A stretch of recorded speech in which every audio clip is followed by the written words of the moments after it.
Gelora Bung Karno akan kembali riuh dengan sorak-sorai penggemar sepak bola. Ribuan aparat gabungan pun dikerahkan untuk mengamankan pertandingan antara Timnas Indonesia melawan Arab Saudi di Stadion Utama GBK malam ini. Kita pantau bagaimana situasi jelang laga kali ini. Bergabung ada Mahardika Utama, koresponden CNN Indonesia.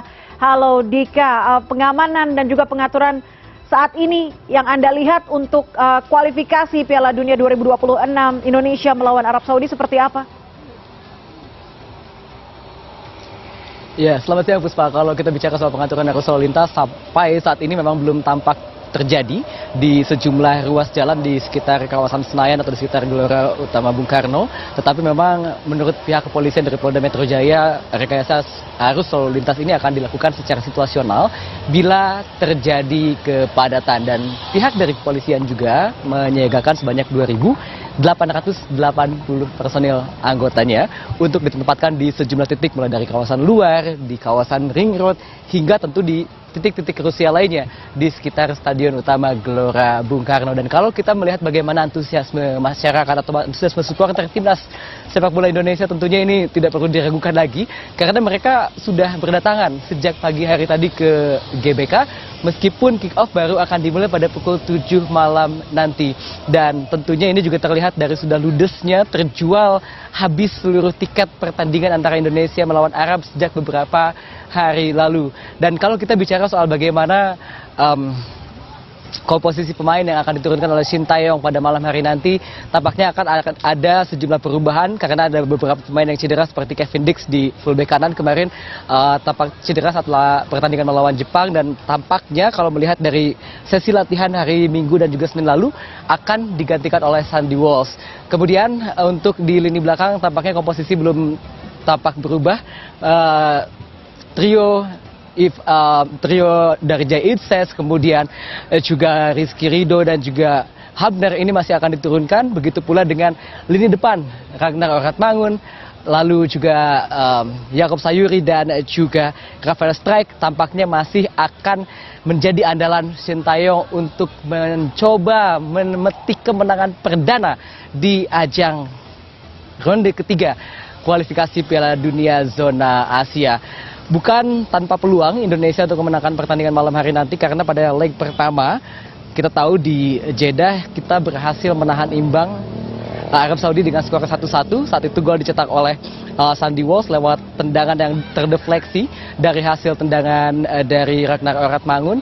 Dan kemudian juga kita tahu bahwa pada pertandingan tersebut Martin Pas yang saat itu melakukan debut berhasil melakukan save satu penalti sehingga berhasil menahan imbang di kandang lawan. Dan tetapi situasi saat ini memang agak berbeda karena Indonesia baru saja kalah 4-0 dari Jepang pada hari Jumat lalu dan membuat Indonesia saat ini berada di dasar klasemen grup C.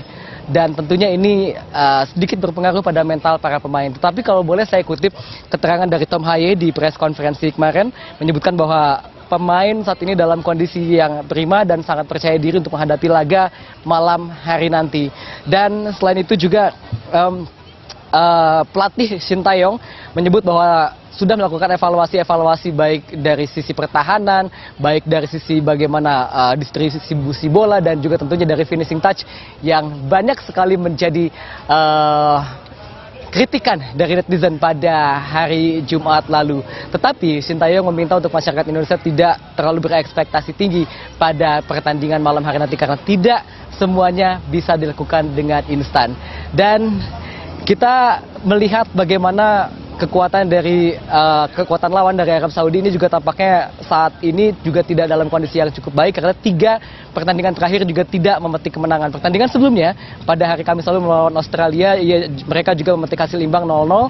Tetapi saat ini Arab Saudi diperkuat oleh pemain-pemain yang sudah memiliki pengalaman, dan juga tentunya pelatihnya ini sudah diganti. Pelatihnya adalah Hervé Renard yang merupakan pelatih Arab Saudi saat Arab mengalahkan Argentina di ajang Piala Dunia lalu. Tentu malam hari nanti ini akan menjadi pertandingan hidup mati bagi kedua tim, meskipun Arab Saudi saat ini berada di posisi ketiga, tetapi mereka pun tentu mengincar kemenangan untuk mengamankan slot menuju ke Piala Dunia 2026.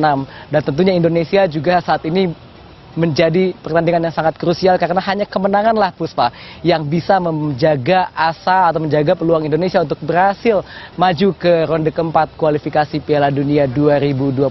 Tentu kita semua berharap, tadi saya sudah bertanya kepada para penonton yang datang di sini tentang harapan mereka pada pertandingan malam hari nanti. Mereka tentunya berharap Indonesia menang atau setidaknya berhasil menunjukkan performa terbaiknya di hadapan 65.000 penonton yang diharapkan dapat memompa semangat dari Tom Haya dan kawan-kawan untuk memetik kemenangan perdana di ajang kualifikasi Piala Dunia 2026. Puspa, kembali ke Anda.